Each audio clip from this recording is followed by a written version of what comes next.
Okay, good morning, everyone. I believe we are live. We're live. It's Friday. Happy Friday. Happy Ides of March to all who celebrate. I don't know if you need to beware this day or not get assassinated or anything like that. But yeah, we are.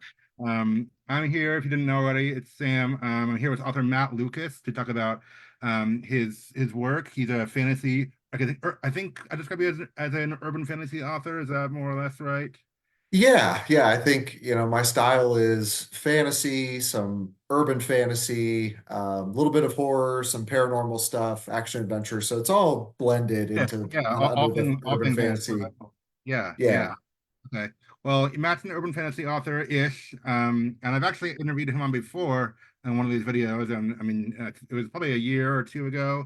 So if you yeah. want to, you can go back and look through the archives and find my interview with Matt Lucas about his first book, The Shadow Gospels, which I have right here, actually. Oh, well, sorry, I blurred my background, but here it is, Shadow Gospels, Matt Lucas. Isn't it cool to see your book in paperback and like in someone's hands? Oh yeah. It's different experience. That was the first one I ever published. I have three out now.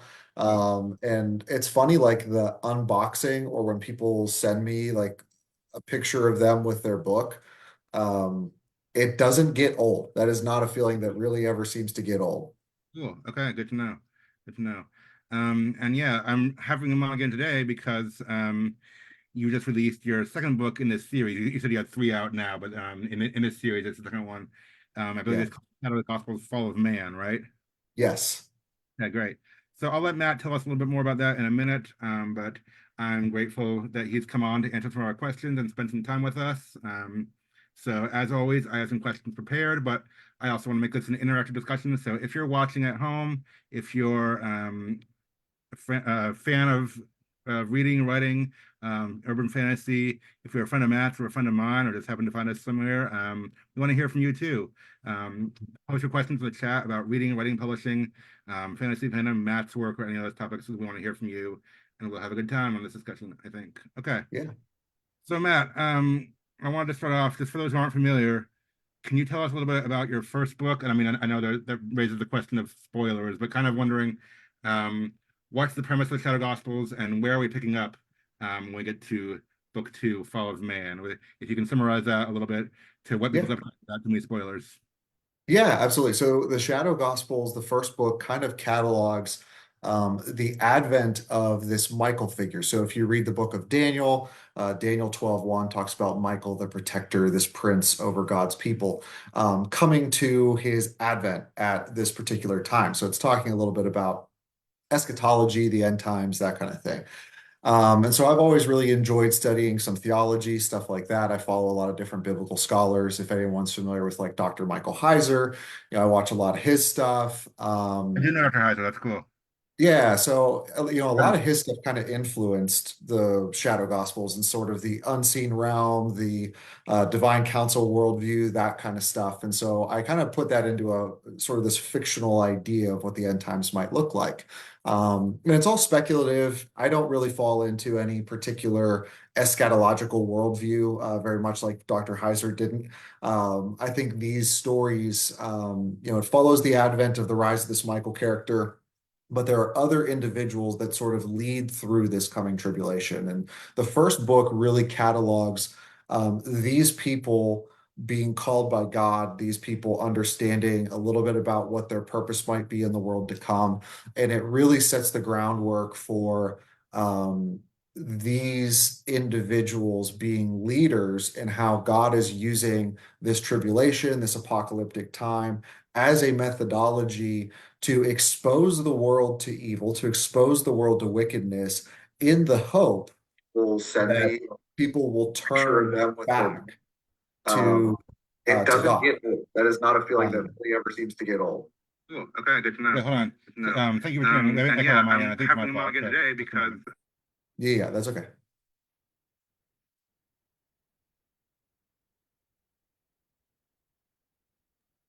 Okay, there we go. I think I should have fixed it. Okay, yeah. Thanks for telling us. Yeah. Can you tell us a little bit about like maybe who the characters are, or maybe at least I mean I know there's an ensemble one and then there's an ensemble cast, and maybe like one or two of the main ones, and like Yeah. kind of where do we pick up with them in book two? Yeah, so probably the main characters that you're going to be looking at, Liam Lloyd, who has this alter ego of the Phantom, very much inspired by like Batman, the Dark Knight series, that kind of thing. I wore my shirt because I Leo, thought it'd be appropriate for your for your book. Yeah, yeah, there'll be exactly. some vigilante-esque elements, so Yeah, I'm all about that life. yeah, absolutely. So that was a lot of fun to kind of create that character. He's the individual sort of competing with our primary antagonist, who's Pascal Mancini. He's the son of the French president in this world. And they are sort of uniquely linked throughout history, and they both kind of believe that they are this Michael figure. And so they kind of compete with each other to be Michael, to sort of earn Michael's blessing, right? To be this type of figure to lead through the coming tribulation. Then you have AJ Omenico, who is a young child soldier in the Sudan.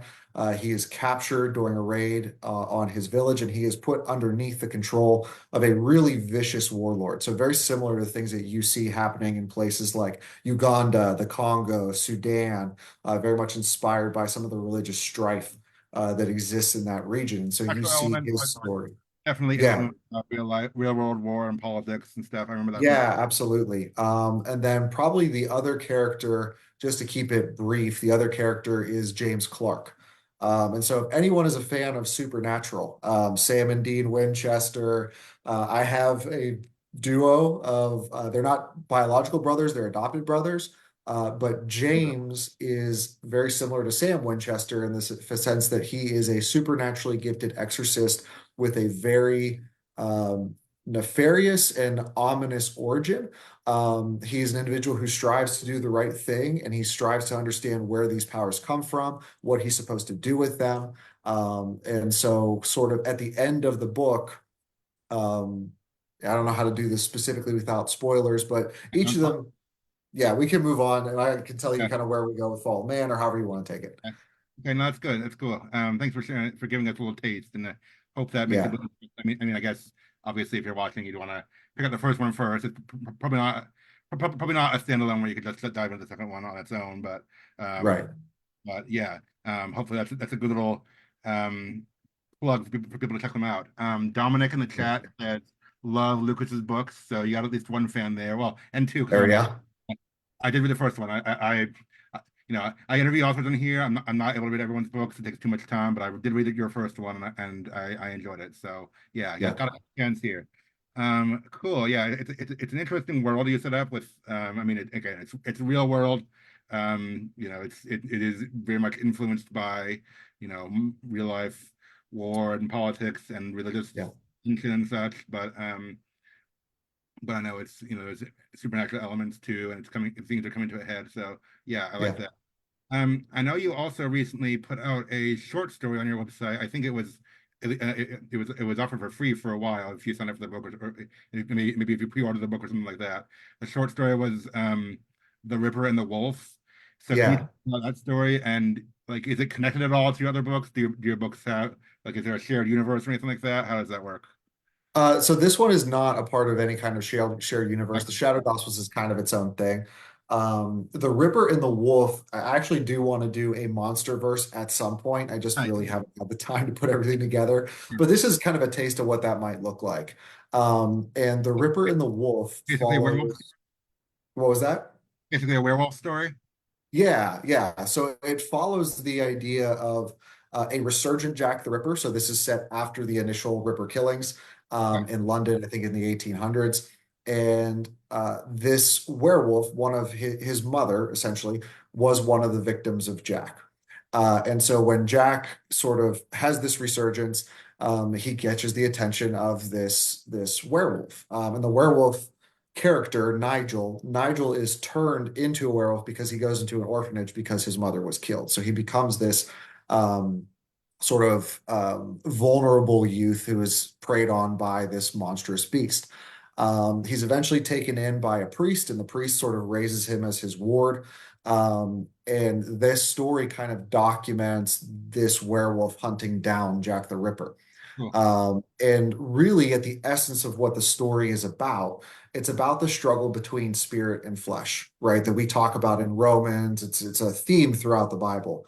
And I like the contrast of you have Jack, who is no supernatural figure. He's just merely a man, but he is incredibly beastly, right? He is a slave to his flesh, and that makes him actually more animalistic than Nigel, who is a believer. He is raised as a Christian. He has the indwelling Holy Spirit and how the spirit works through him so he can control his powers and he can control his actions even in his beast form.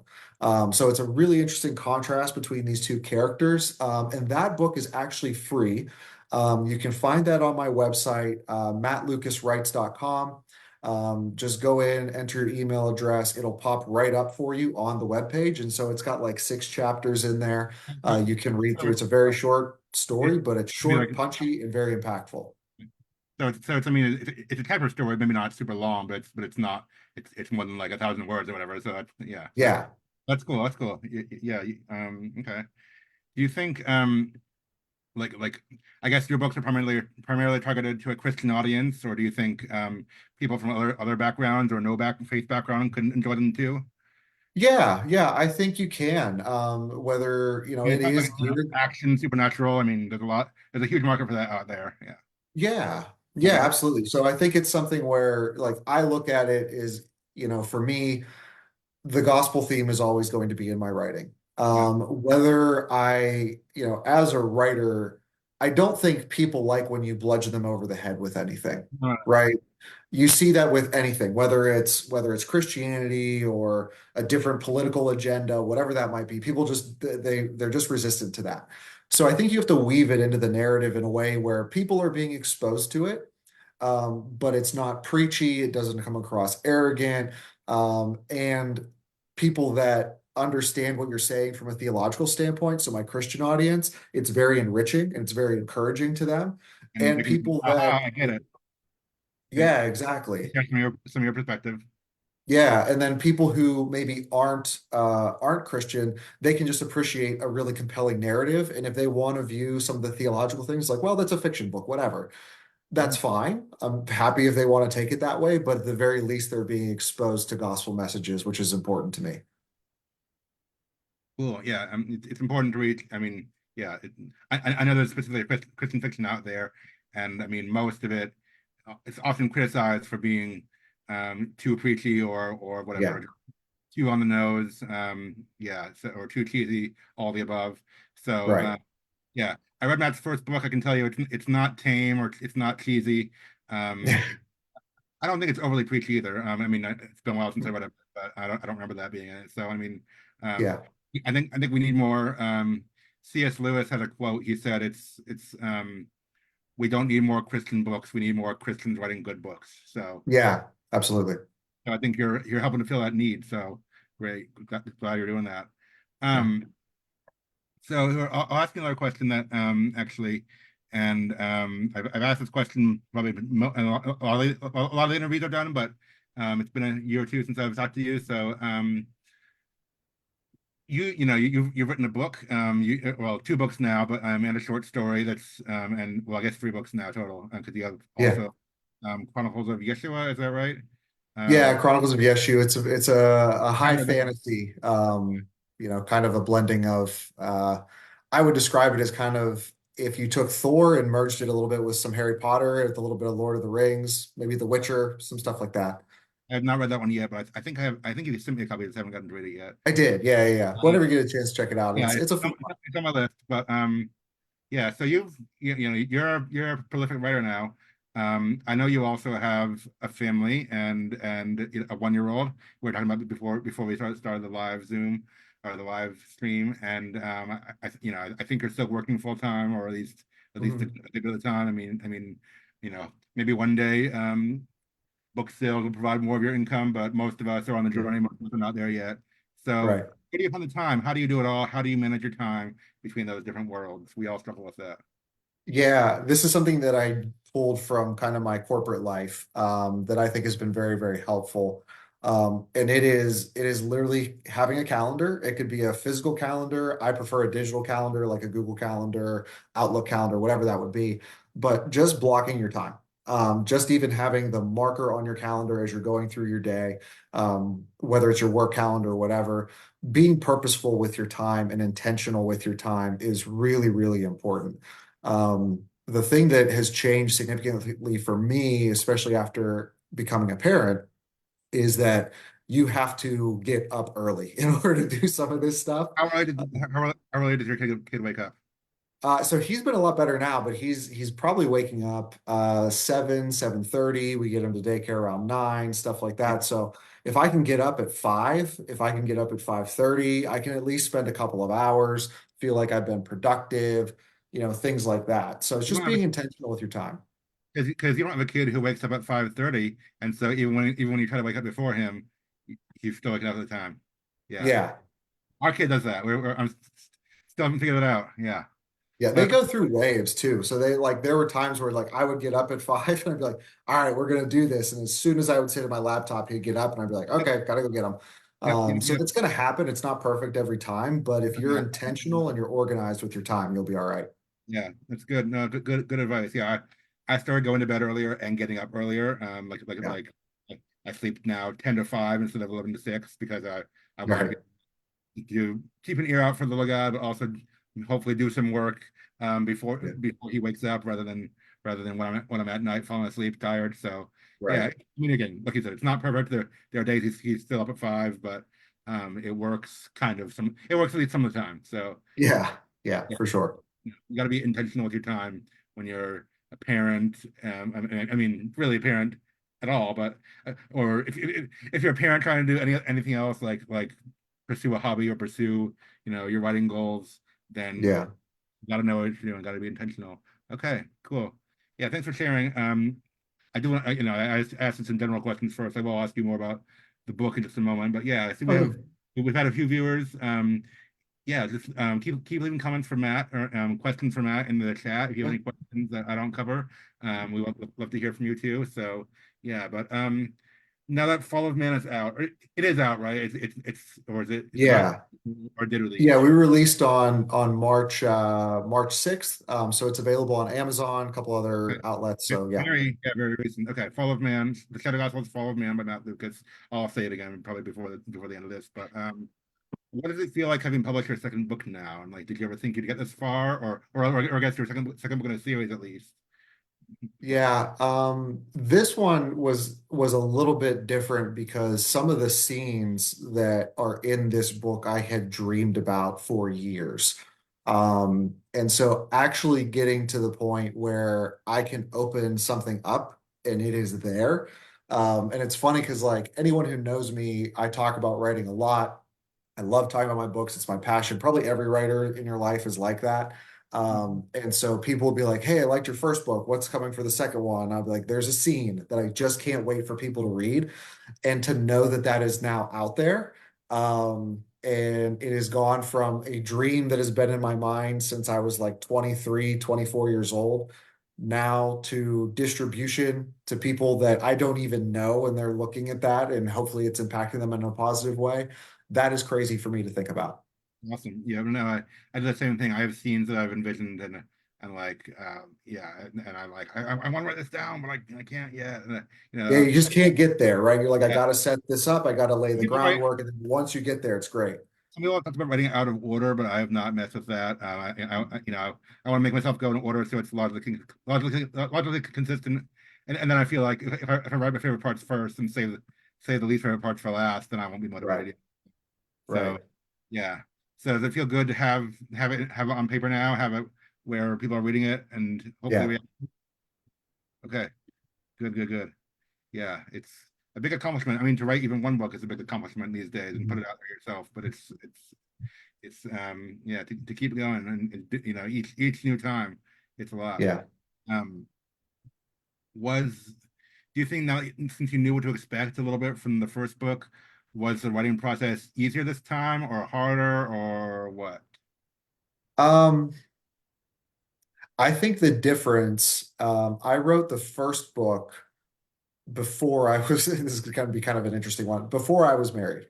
The second book came after my wife and I got married. And the biggest change that I think made it easier is having someone that you can really sit down with. It doesn't have to be your wife, it can be a friend or whoever, but for me, I'm very blessed that it was my wife, but being able to sit down with someone, read to her as I'm writing it. So writing a chapter, sitting down, reading with her. And she's a big reader. So getting feedback and getting positive encouragement and reinforcement from someone who knows you really well makes the process a lot easier. So it's kind of weird where it's like, I knew what to expect. I knew what my style was like. I knew how to do all that kind of stuff. But what she's done for me and her ability to kind of help me with this has given me proper direction, right? And where I want to take the story, but it has also really encouraged me and made me excited to sit down. Like in those moments where you feel like, oh man, like I'm just beat today. I'm worn out. I really don't want to do this. But those moments where it's like, oh, I really want to share this with her. It helps you kind of push through some of the writer's block or the the concern that you have and some of the fears and doubts you have during that time. You're good. Very good. That makes a huge difference.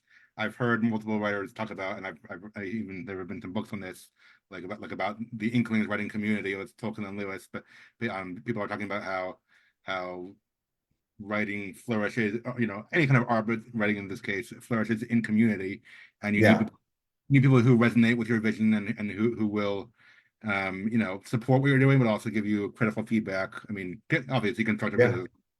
Yeah, that's so key, and yeah, most of us have had that in some form or another. I mean, even if this is just like finding a beta reader online, even if it's not something you Yeah. submit personally, but most writers seek out that kind of thing. But that's important to have.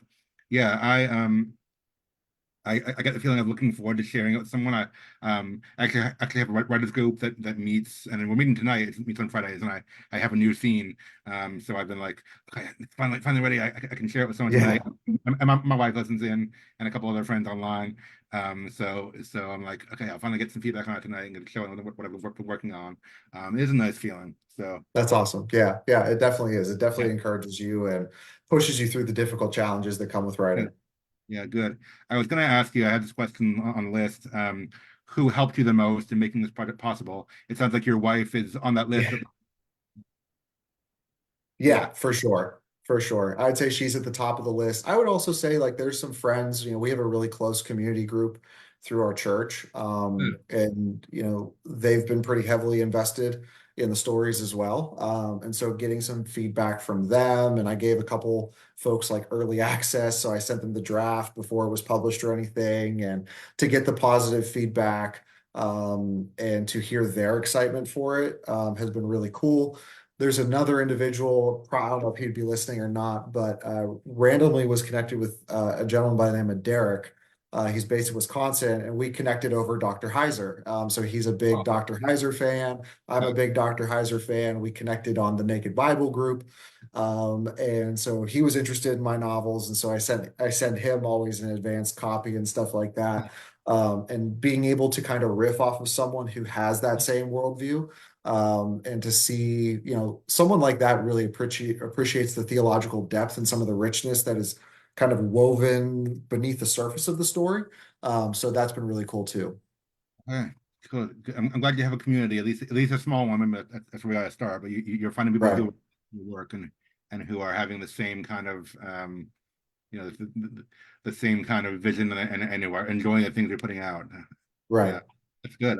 That's key. We all need that to grow and to have any success, even a little bit of success as a writer. So awesome. I'm Right. glad. Um, did you receive a lot of like positive feedback from the first set of Gospels, like from readers, writer, or fans or anything? Yeah, yeah. There's some pretty good reviews on Amazon. You guys can check those out. That's been the craziest part for me is like, you publish a book and you expect like, yeah, I know my family and friends are going to read it, but when you have like totally random, like a review pops on Amazon, you have no idea who that was. You're like, cool, that's just a random person that really liked the story and became invested in it. So yeah, that's been really cool to see. And there's already been a few reviews on Fall of Man. So it's kind of that nice validation that the style is good, the direction is good, the story is compelling. So that's been helpful. Good, yeah. I'm just looking at Amazon now. The Shadow Gospels book one has 25 ratings, which is pretty good. 25 people have read it, and Yeah, you get a 4.9 average on Amazon. So that's pretty great. yeah, Yeah. I mean, maybe I check Goodreads too sometimes, but yeah, that's great. And I mean, I asked someone before, I had another friend on a couple weeks ago, and about how you don't always want to read the reviews because like they can be detrimental, scary, or and you wouldn't want to. I mean, good or bad, you wouldn't want to evaluate your self-worth fully based on the reviews, well, yeah, but it is nice when people are like, yeah, like you yeah, must have done something right. So yeah, yeah, okay, I'm looking at, let's see, Goodreads. It looks like yeah, also positive ratings. Yeah, so that's great. Okay, cool. Well, fun times. I know that's yeah. important for a writer. Okay. Um, then what challenges did you encounter in writing this book and when writing Fall of Man? Like what was maybe the hardest part of the process? Hmm. I think the hardest part of the process for Fall of Man was probably just the scope of it. So like it's an ensemble cast. We've talked about that from the first book. How That kind long? of continues Is that, through. is that significantly longer than the first one? It's about 20,000 or 30,000 words longer. Okay, that's not nothing. Yeah, this one's about 300 pages, a little over 300. Yeah, so I think this one's almost four. I think it's like 391. So the scope of the story, and I think trying to when you're bouncing a little bit back and forth, right? You're spending some time in Europe with Liam and Pascal, and then you're in Africa with AJ, and then you're in Russia with James, and so you're kind of bouncing back and forth. And so part of what I've had to think about is um, how do I not let a character go too long, sort of off screen, right? How do I make sure that their story remains kind of captivating and um, there were stories that I was excited to tell, and then there were other chapters that maybe weren't they're still exciting and they're still good, but they weren't like those 3 or 4 scenes that you really want to get to. And so it was like the ability to have to shift from something that is really such a key thing because all their stories are happening kind of at different phases. So I think balancing that was a little bit difficult. Sure. Yeah, it's a lot to keep track of. Do you outline? Do you plan in advance? Do you know where you're going, or you just kind of right off the top of your head? I have, so I'm not a pantser or a plotter. I am a weird hybrid. I call No, no, myself a pillar writer. And basically what I do is I put big pillars in my story. no. So they are key events and there can be 10 of them in the story, there can be 15, there can be four, like depending on the size and the scope of the story. And so what I do is I just put the pillars and I'm like, okay, pillar one, pillar two, pillar three, what are the things that happen in between? Yeah. So it's kind of this interesting hybrid. So I have no place in the pantser and plotter debate, to be honest. Well, yeah, a middle place is a good place to be because Yeah, you usually either extreme is bad. I mean, or is not ideal at least. Yeah, right, I'm I'm definitely more of a plotter, but I kind of lean toward that. Like I have, those scenes I've envisioned for a while. I'm like, okay, I know this needs to happen. Now I just need to yeah, figure out how we get there. right, right. What's the next step. So I do a rough outline before I start writing, but then getting from place to place, I'm like, oh, I didn't think of that chapter. I didn't think of how long this scene would take or whatever. So Right, right. no surprises along the way. Yeah. Okay. It sounds like you have a good system. How long did it take you to write this book? This one took me about a year when I really, really sat down and started to write it. I will admit I had some extra motivation because I started writing when my wife and I found out we were pregnant. And I was like, as soon as this kid comes, like all bets are off. I don't know what life is going to look like. So I really, really buckled down and I tried to get it completed before he was born. And I almost did. I think I ended up finishing it.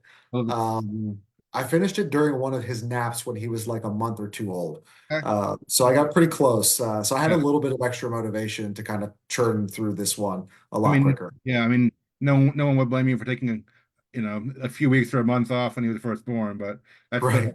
still pretty good. Yeah, yeah, that's Yeah. awesome. Okay, okay, cool. And then there's editing and publishing and everything that comes with that. Right. But it seems like let's see if you finish the book when he was like a month or two old and he's one now, that's another year or a little less than a year, and here we are, Right. product. So. Yeah, exactly. Okay. Okay. Yeah, you have a system that works for you for hopefully for the next book or whatever. But Yeah. okay. um, let's see. What's your do you have a favorite part of the writing or publishing process, or the process of this book? Like, what part did you enjoy the most? Do you think? Um, the part that I probably enjoyed the most was taking the scenes and like really sitting down and reading with my wife. I think that was a really fun part of the project for me.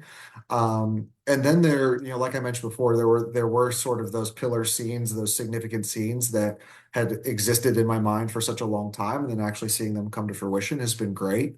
Probably one scene that I'll call out that I think people will really love, and Yeah, it's probably my favorite scene, is I was gonna ask Ariella, you. who is kind of, from the first book, she's kind of a prophetess. She has visions. She has like interesting things that are happening in her story. Say her name again. Sorry. Ariella. Ariella. That's right. I read it. I was trying to remember all characters' names. Ariella. Yeah. Okay. Yeah, yeah, yeah. She's the one. So Yeah. Yeah. I remember her. yeah, so she has visions. She's kind of like a prophet, a prophetess, that kind of thing. But she has a vision of the crucifixion of Christ through a spiritual lens. And that scene is kind of mirrored up in a way against Psalm 22, which is sort of the prophetic crucifixion psalm. And she begins the story as a Muslim.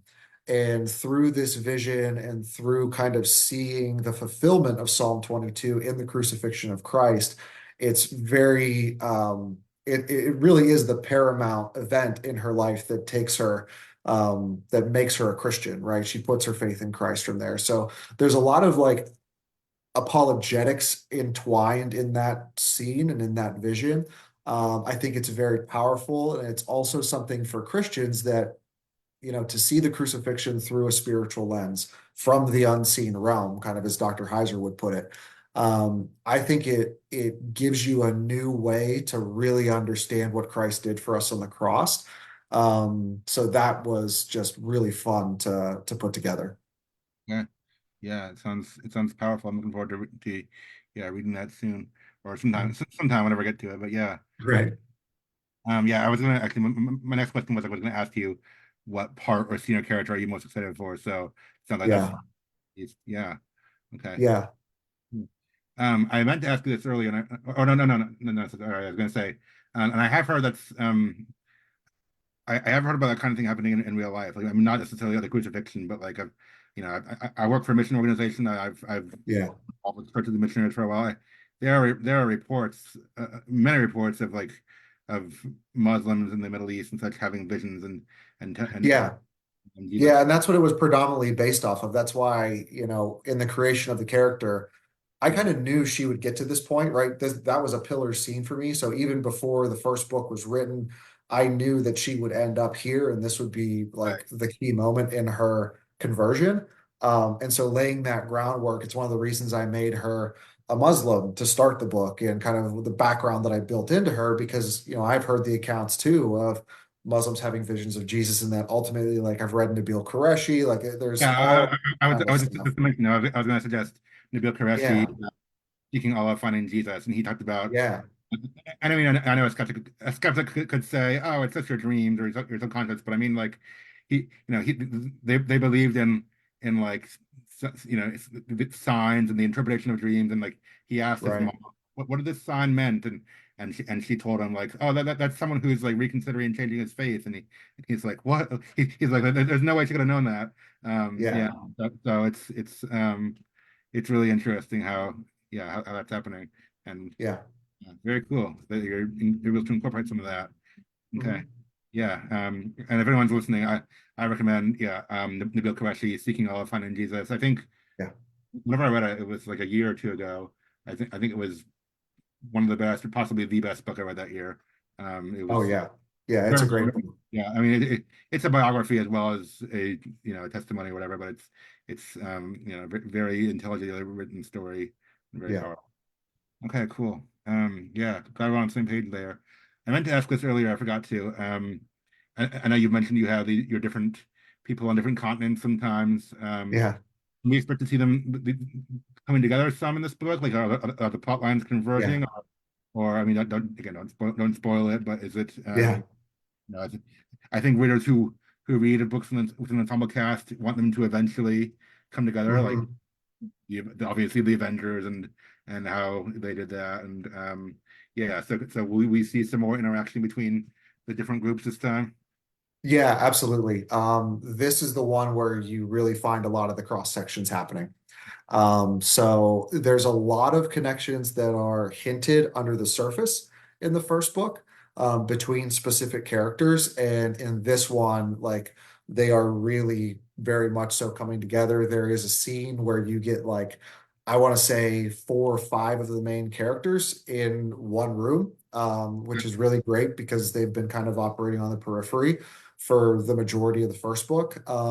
You also see there's one that I'm really, really excited for people to kind of understand the scope of that connection.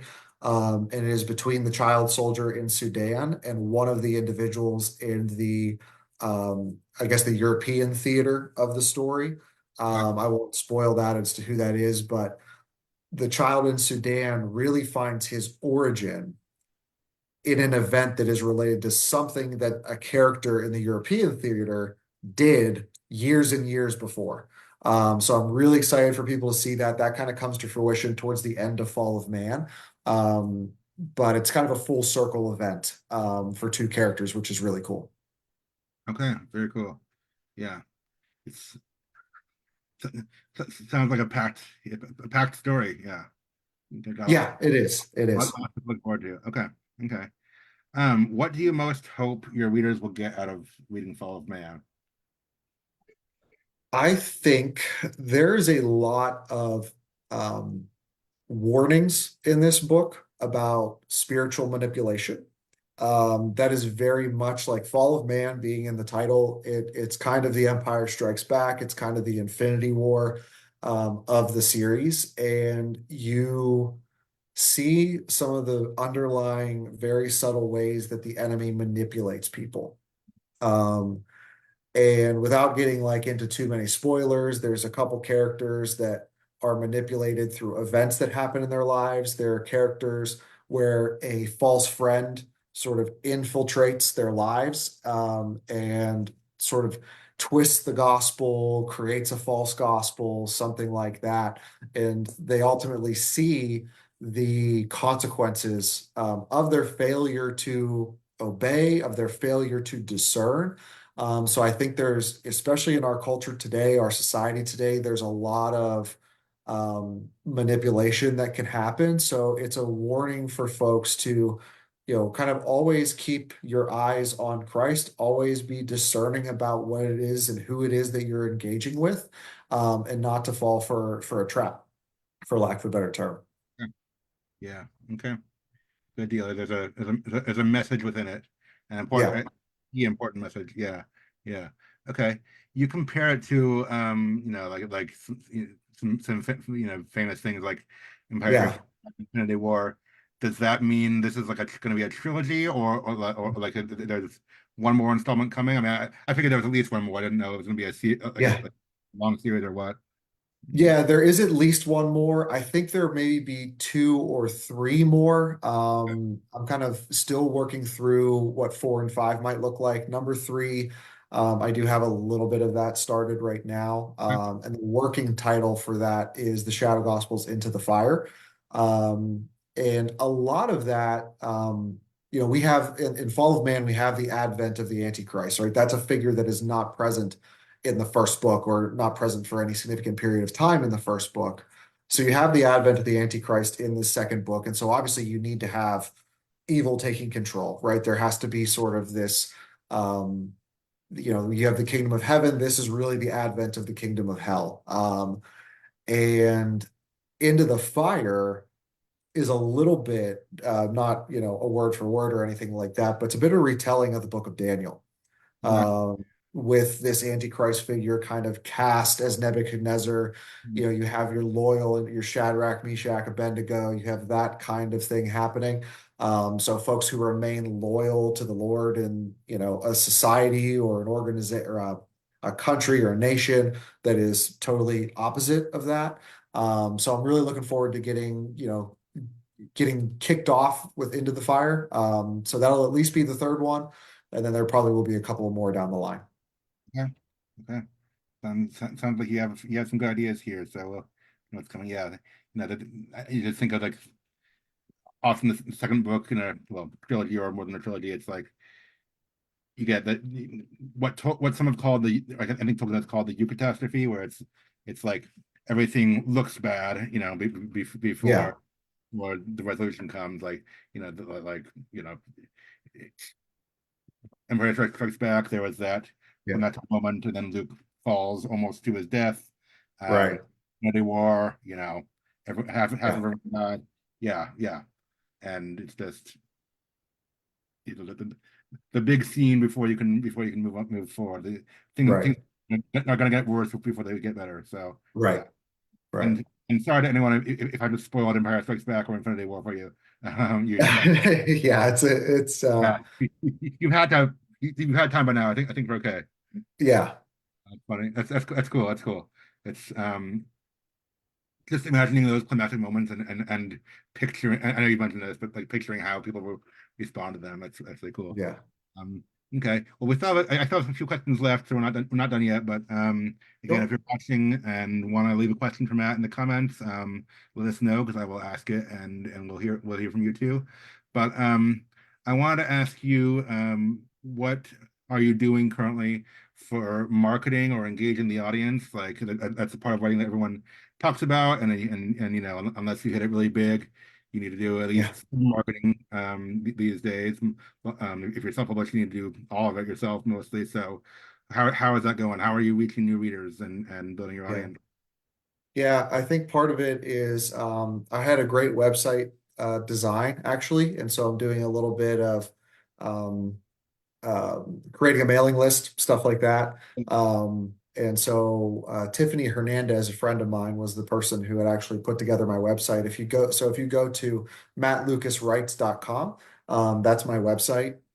And that's where you can preview some of the stories. You can get The Ripper and the Wolf, which we talked about earlier. You can get that for free there. And so Tiffany put all that together. So if you're an author, you need a website, you want to put anything together, reach out to her. Reach out to me. I can connect you to her. She did fantastic work. So just kind of a shout out to her. But kind of the methodology is to introduce people to my writing in some capacity. And so putting out something free like The Ripper and the Wolf kind of introduces you to my style. It introduces you to the theological concepts that sort of underlie everything that I write. And so people can kind of read that and make the Yeah. decision for themselves. Like, I like what this guy writes. I like his style. Let's look at what else he does. Um, so that's been one way that I've gone about it. The other thing that I'm doing, and this is still kind of out in the nebulous for people, so anyone listening, if you are intrigued by the Shadow Gospels or really any of my other books, I am giving away the an e-copy for the first book. So people that are interested, I'm doing that for the month of March. I can't give away all my books because I am beholden to my publisher. But I have the authorization to give away some free e-copies. So if you're like, I understand that it's a difficult economic time. I understand that it's, hard to drop 15, $20 on a book. So what I'm offering to folks for the remainder of the month is sign up. You can go sign up for my mailing list. So that way I have your email address at mattlucaswrites.com by getting your copy of The Ripper and the Wolf. And anyone I see crop up on my new list, I will send you a copy of the first Shadow Gospels book. So you're basically getting that book for free. And if you decide you want to continue the series with Fall of Man, unfortunately, I can't really be giving that one away because Too based off new. of when it's released and I have obligations to the publisher. But a lot of what I'm doing is just connecting with people and then making that offer to say, hey, I just want to give this to you. I am passionate about the story. I'm not super, I mean, it's great to make money off of this. It's great to support your family off of this, but that's not what it's really about for me. So just giving people sort of a risk-free opportunity to check your series, and then that's a way to take a bet on yourself as a writer to say, I bet if you read the first one, you will want to read the second one. And so far, that's proven fruitful. So yeah, that's kind of the methodology that I'm going with right now. A good deal. Yeah, I mean, I have limited knowledge of marketing. I've listened to the experts in marketing podcasts, and I work kind of in a marketing field for the nonprofit. So Yeah, I've learned a few things, and that's what you're doing sounds like what the experts are saying. I mean, they say, have a mailing list so you can keep track of things, like, of who's on right, it, give away content for free, and then when it comes time to buy, the people who are your faithful followers on the mailing list and who've gotten your free right. content and put it will be willing to buy from you. So that's good. That's Yeah, good. for sure. Well, I hope it's working. I had forgotten that you had a publisher. I wasn't sure if you were self-published or what, but who is your publisher? So I work with World Castle Publishing, which Okay. is based out of, I think it's Pensacola, Florida. They are a traditional publisher. And one of the things I really liked about them is they publish a variety of styles of content. So they do a lot of romance, they do speculative fiction like what I write. They have different sort of thrillers. I mean, they really do enjoy a wide variety of genres. The other piece of the equation, you can go to them without an agent. Okay. Um, sorry, what was that? I said, okay, yeah. Yeah, so that's kind of an interesting thing. Like, I've had an agent before. I've worked with two different agents. The agency I had worked with unfortunately closed down during the pandemic. And so, part of me was like, hey, if I can find a place that offers a good contract, from a traditional standpoint, that basically just makes it a royalty split and a favorable royalty split, for both parties. That's what I want to do. And so they were a perfect fit for me. Their contract is rock solid. So I really have enjoyed that. And they've been a pleasure to work with. Karen Fuller is the owner, and operator of World Castle Publishing. Very experienced, great to work with, super friendly, super responsive. So, if you kind of want to circumvent the agent thing, and you want to get in with a good publisher who has a really good contract. I really enjoyed working with them. Good. Yeah, I'm looking at their website now. I've been we were talking about this beforehand. I've been querying, or Yeah, I might have to check them out. Um, is this a like are they a Christian publisher or just a general publisher? Like just a general publisher. They do publish some Christian content, but they definitely publish some stuff that isn't. So I think they're open to a wide variety of things. well, then it's good. It's good that you're getting your book out there with with ones who are not necessarily like Christian, because that means again that's showing that more people will want to read it, and Right, you have a potential to reach a broader audience. Okay. right. What's it like then? Do you have to? Do you have? Did you get like a deal for a certain number of books, or do you have to like repitch each new one to them, or how does that work exactly? For your, So you get essentially priority submission. So when you publish the first book, they kind of, I think there's a clause in the contract that you at least give them an opportunity for future books in the series to kind of evaluate it, and that you would send it to them, that kind of thing. So I did the Shadow Gospels with them.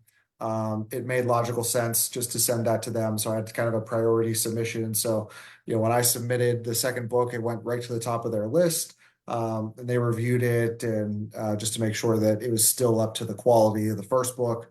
And so, yeah, I went through the process a lot quicker. Um, I am not obligated to go with them, as part of the contract, but I had such a good experience that it was sort of a no-brainer for me. yeah. I mean, why reinvent the wheel if everything's working well? So, Right. hey, it's awesome. Yeah, I will check them out in the future. Mhm. You said World Castle Publishing.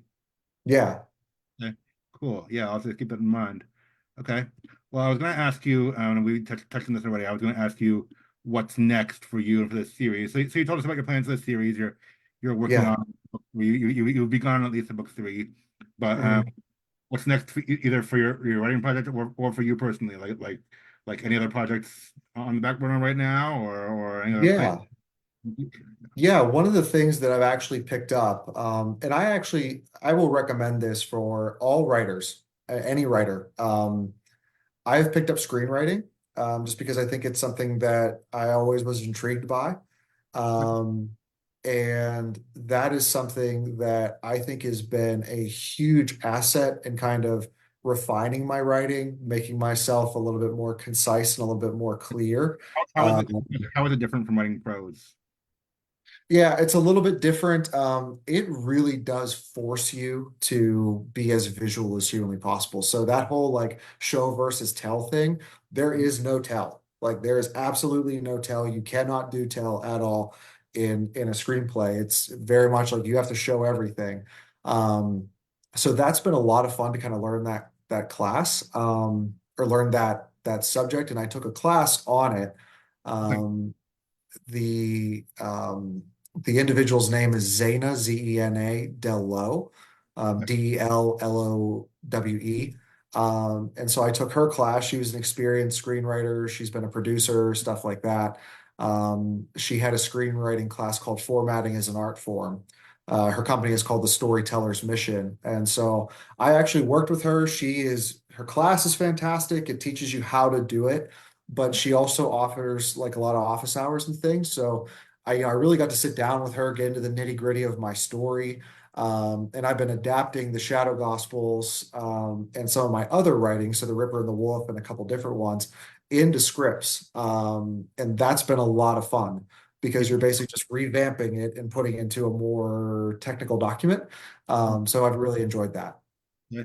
I in college I took a class on stage writing and I was not very good at it because it's a different kind of writing because Yeah, you have to show not tell, and I was hoping readers would get some things and they wouldn't get some things. It challenged me you know I would welcome the chance to try again, and yeah, I've grown as a writer since then. That was over 10 years ago, but right. yeah, I can see how that's different. How you have to be very clear with dialogue and showing, and that's about it. Okay, Yeah. I've heard people writing for the screen, and I never know what's the next step. Like once you have a script, like do you film it? Do you have to find people to work with you, like producers or actors? Like, are you actually going to try to film it, or is it more just a fun exercise for now? So basically, what I was kind of fortunate. I was able to network with a couple different people that were in the industry, and that is basically just through. I had reached out to an author who I was a big fan of. Just wrote him kind of like, and he had worked in Hollywood as well. He had been a screenwriter, he'd been a producer, and I just kind of asked him for advice one time. And so he was the one who kind of he got back to me, and he kind of opened a lot of doors for me and told me who I should reach out to, for recommendations, referrals, stuff like that. And so I actually did get connected in with a producer. What author was And that? huh? What author was that who you reached out to? Brian Godwa. I don't know his name, but I just like to give credit. Yeah. Yeah. Yeah, so I randomly sent him an email, just asking for advice on marketing, and asking him for advice on how he got into the industry. And he had been in Hollywood for a long time, and then he left, and he's been writing a different series and stuff like that. So he gave me a lot of pointers and a lot of direction. And he gave me some specific, like, hey, reach out to this company. I know they're interested in the type of content that you write. Reach out to this company. And so I was able to kind of reach out to some folks and kind of name drop him. And when I did that, I got a couple of responses from people. And so I was able to send them the Shadow Gospels. And they said, hey, let's, put a script together and you should really get into this, Okay. in terms of like screenwriting. So they actually recommended, one of the people I spoke with recommended Zaina. So I took her course. And so yeah, that's been a lot of fun. And so now I'm kind of like, hey, I've got some contacts. Let's try to make this a thing. Great. Yeah. I hope that comes out. Let us know. Really Yeah, cool. of course. Um, That's what I try to do, like email or just cold call, cold email people. I mean, a lot of authors and stuff are on social media these days. You can reach out to them, easier than ever before. And I mean, maybe not everyone will respond, but a lot of them will. Yeah, your authors, we want to hear from the fans, and we enjoy that. So we're usually willing yeah, to. Well, that's great. Okay. Very cool. I'm glad you're having those opportunities, and I'm excited to hear more about what comes next. yeah. Um, We'll see. okay, well, thanks, Matt. I want to honor your time and probably my wife's making lunch for us, but it's yeah. So we'll sign off soon.